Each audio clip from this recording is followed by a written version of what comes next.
Hi all, Carl here. We're again at the R&D lab of Element 1 Technologies, located here at the San Rafael Energy Research Center in Utah. And today I want to give you a walkthrough of our turbojet engine. This jet engine will run on 3 different liquid fuels, including it's modified to run on 100% hydrogen. The turbojet engine is based on a turbocharger technology where you have a turbine wheel, inlet wheel, that compresses and passes through the exhaust, being driven by the exhaust of a car, and then it has a compressor wheel in the back that compresses the air that injects it into the engine and creates more thrust or power in the engine. Now, the difference between a turbocharger for a car and a turbojet engine is that the turbojet engine has a combustion chamber just like a jet engine. It works very much the same. So instead of the compressed air going into the engine of a car, this compressed air is ejected out the back that creates thrust just like on a jet engine. So what I want to do is walk you through the basic componentry of the jet engine, showing all of the working parts and elements within the equation of what makes it all work, first and foremost. Keeping in mind that this is not a NASA sophisticated piece of technology, even though it's pretty marvelous the way that it works and has been put together and constructed. I've used many different off-the-shelf parts to create this engine. For example, this is a rotatable light switch that makes lights brighter or dimmer. But what this is on the engine, it is a voltage controller that allows me to control the voltage that goes into the combustion chamber that lights up the hydrogen. Now, that being very critical, of course. So there's actually a black line and a green line here on the frame that do not go over that because it's putting too much voltage into the combustion chamber, and too much energy with hydrogen can be a little bit risky. So the other thing I have here is this is the control box that I built out of a lot of different off-the-shelf parts that control all the electronics of this turbojet engine. For example, the oil pump, the tachometer that you can't see, but you'll see it on the video, the heater of the oil container itself to heat up the oil that allows for a lower viscosity and allows the turbine wheel to rotate faster and sooner and at a higher RPM, including the power that comes into the controller itself is controlled by this master switch. And I have even installed a 12-volt battery charger for my iPhone, just to throw that in there as a kind of a little sideline, since it took me so long to build all the electronics for this controller. So what I'm going to do is turn the camera around, walk you through the components of the turbojet engine so you get an idea of just how sophisticated and simplistic this turbojet engine is. And then I'll run up the engine running on hydrogen. I have to prepare for that because this engine, once it fires up, is very loud. I mean, it literally sounds like a rocket. So it will run up to 130,000 RPM. I only run it up to like 40,000, 50,000 RPM because of the noise. And also with my hydrogen here, compressed hydrogen, running at 130,000 RPM, it's really consuming a lot of hydrogen. So I will turn the camera around and give you a walkthrough of this really wonderful little engine. It's a screamer once it gets started, and you'll find that out once I turn this on. So welcome to my little turbojet engine. I want to give you the rundown on what makes up this jet engine and how it operates. So I'll start at the front end. As you see here, this is my controller box, and what this does is it controls all the electronic parts of the engine itself before combustion and post-combustion. These switches here control all of the electronics of the operation of the turbojet engine, and I'll give you an idea. Switch number 1 turns on the oil pump. What happens is this oil pump literally passes oil over into the turbine bearing, which you see here. The oil is actually flowing into this 90-degree elbow down into the bearing of the turbo shaft, and then recirculates underneath. As you see here, the pipe continues underneath, down around into this oil tank. You see here is the oil filter. This is the oil pressure gauge to show the oil passing through this oil line and then up over into the upper bearing, lubricating that, and then passes down back through into this tank. Now what you have here is the master switch for this unit that also has a radiator that once the oil gets up to a certain temperature, which is regulated here, it automatically kicks on this radiator and starts cooling the oil down. This, of course, is the oil inlet cap. And so let's back out and go back to the front where we see the controller. I'll turn this pump off. The next switch that we see operates what is called the APU, or auxiliary power unit. Now, all jet engines have an APU that starts up the rotation of the turbine in the jet engine. Well, this does very much the same. But what makes this unique is that this particular motor, which is electronically controlled by this switch, is actually the motor from an Electrolux vacuum cleaner. And once I start this, you'll recognize that noise quite readily.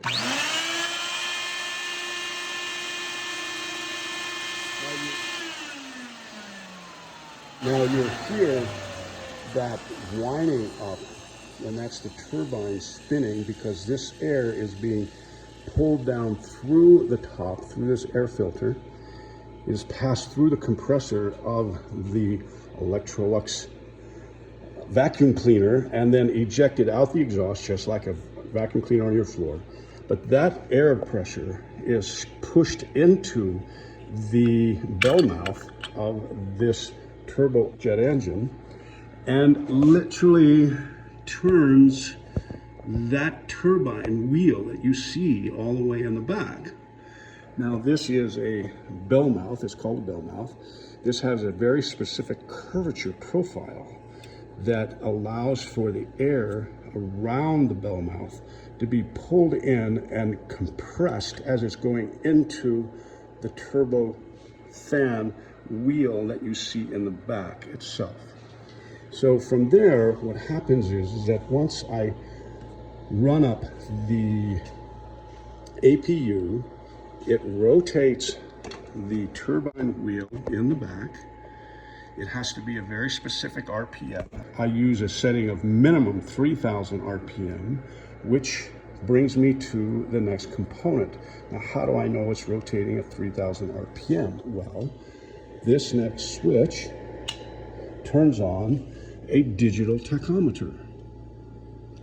That digital tachometer is a camera system that, if you follow this wire here, goes up and around. This right here is the lens of the camera. That is focused at the turbine wheel itself, and there's a white paint strip on there. At a certain gap is detected by that little camera that causes a pulse to be emitted back through this detector and generates this pulse and turns it into an RPM on the tachometer. Now I'll show you how that works by connecting the APU. I'll turn on the APU. You will hear that, it'll be quite loud. You will see an indication of RPM here on the digital tachometer. I'll turn that APU on now, and you'll see it go up to 1 and maybe 2.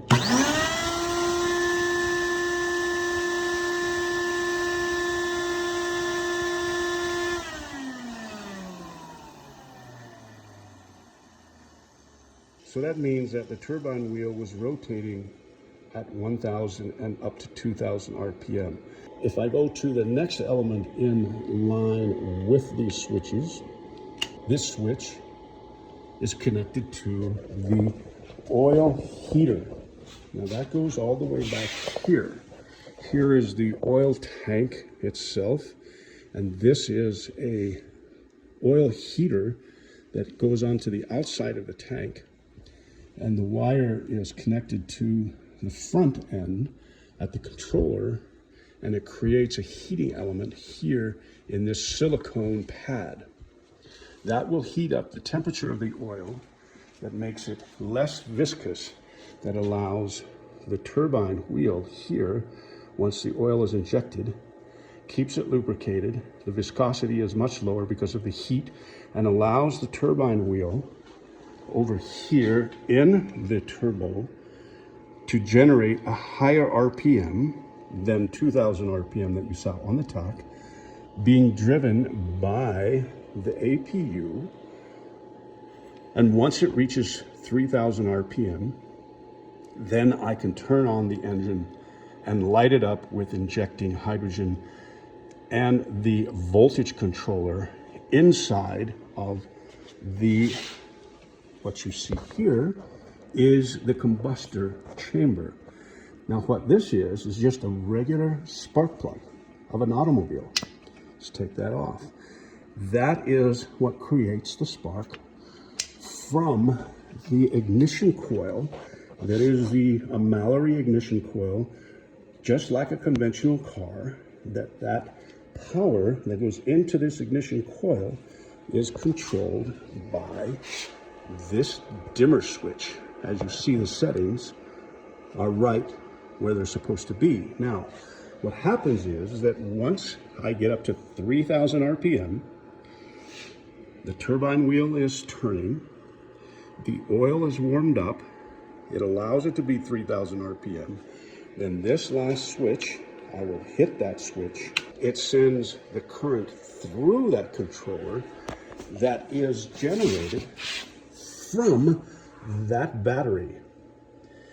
This you see are the oil pumps that generates the oil flow that goes up through that tube into the oil chamber, out through that circular tube, up and around to the turbine bearing of the turbine shaft.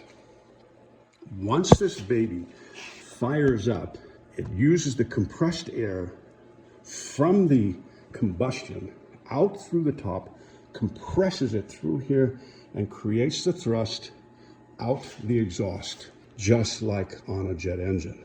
What you see here is a variable exhaust controller that controls the amount of air that's flowing out of that exhaust.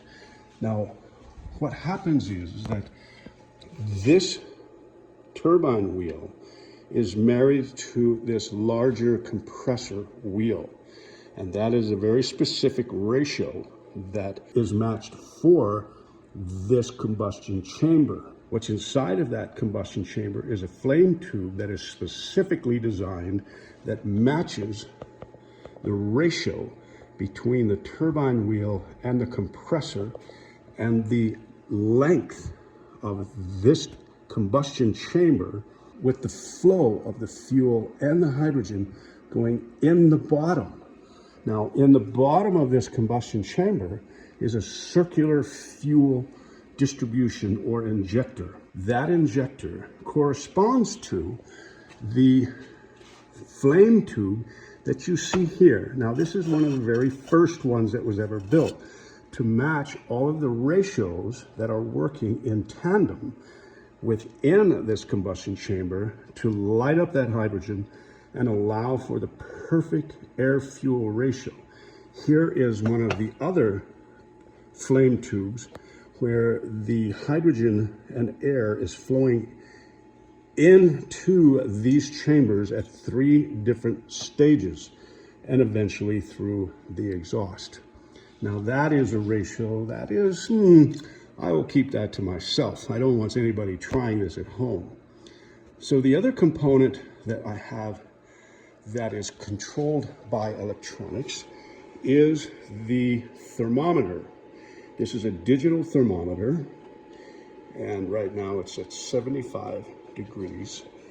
That thermometer is being fed temperature readings from this thermocouple. As you see the line, it connected in down through the digital or the electronic side and regulated here. Now, why is that important? Well, because the combustion chamber itself can only withstand a certain temperature of running at a constant speed. And here is those TITs, or turbine inlet temperature range. So I have to watch this temperature gauge very carefully to ensure that I don't run over those temperatures, because it will fry this turbine, both the turbine wheels and here on the compressor wheel, and it will fry the exhaust outlet. So I have to watch the RPMs, I have to watch the gas temperatures inside of the turbine so that I don't go over those and it becomes a critical side. Now, here is the pressure indicator of the pressure that's flowing through the turbine into the combustor and circulating that air. As you see, it is running at a perpendicular position with the vertical combustion chamber. So all of these elements have to work in tandem at perfect ratios to be able to fire this up, operate it smoothly without any danger of combustion. So from the total aspect of this controller, the turbojet engine, the APU, then comes, of course, the hydrogen feed. As you see, this hydrogen tank, the hydrogen flows from this main valve through the pressure regulator valve. I watch these regulators for the pressure that's inside of the tank and the pressure that is going outside of the tank and flowing into the line, the fuel line that goes into the combustion chamber that you see there. So when I turn the hydrogen on, it is stopped by this secondary valve, this secondary ball valve, and you will see the hydrogen pressure inside of the tank is at 1,000 psi. Now, the outward pressure that will flow through the line is set at about 32 psi. This ball valve here is precluded by what is called a flashback arrestor. That means, God forbid, the worst case scenario, a flame comes back up through that tube, it won't pass through the flashback arrestor because it's a one-way flow. And that is basically the components of this turbojet engine running on hydrogen. Now, this tank will hold 3 different types of fuel that I can use from a separate fuel line and power up the whole entire turbojet engine on liquid fuel. And it will run perfectly on those liquid fuels. So I hope that this gives you more of an explanation of the turbojet engine, the sophistication of this engine itself, and the ability to run on different fuels, and the controller parts of the engine itself. Now, I will warn you, do not try to do this at home. There's a lot of engineering that goes into this engine that requires a broad experience and knowledge base on jet engines and fuel and combustion. So what I'm going to do on the next video, in the next phase of this video, is run this jet engine up on 100% hydrogen. You will hear the APU. You will hear the oil pump working. You will see the tachometer and the temperatures changing, the pressure in the compression meter itself, and you will hear how loud this baby can scream. So get ready, maybe grab some popcorn and a soda, and I'll come back to you when I get the other phase of this engine run up. Everybody likes to know the safety features of the operation of an engine, specifically when it comes to hydrogen. There's a lot of naysayers out there that, oh, hydrogen is explosive. Well, no, it is not. It's a combustible fuel. But apart from that, let me walk through some of the safety features of this engine that are built in. For example, this hydrogen tank that normally will hold 2,500 psi of hydrogen. The flow is controlled by this flow pressure valve, and it goes down through this flashback arrestor. That flashback arrestor stops any flame from coming back up through the line. It goes back into the tank. The second thing is that my hand is always on this valve. This valve is only open no more than about 1/3 of the rotation of that valve, all the way down to a 90-degree angle. The other part of this is the actual operation of the engine itself. These red lights indicate that the oil is not flowing into the turbine bearing, which would generate a lot of heat and create a lot of friction inside of that turbo housing in the shaft, or from the shaft itself. This can set off an ignition of the hydrogen prematurely and create pre-detonation.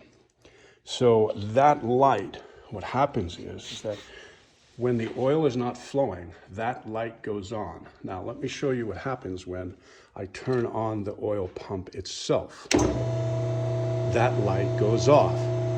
Therefore, visually, I will know that the oil is flowing into the turbine bearing and not creating excess heat. The other part of this is the visuals here.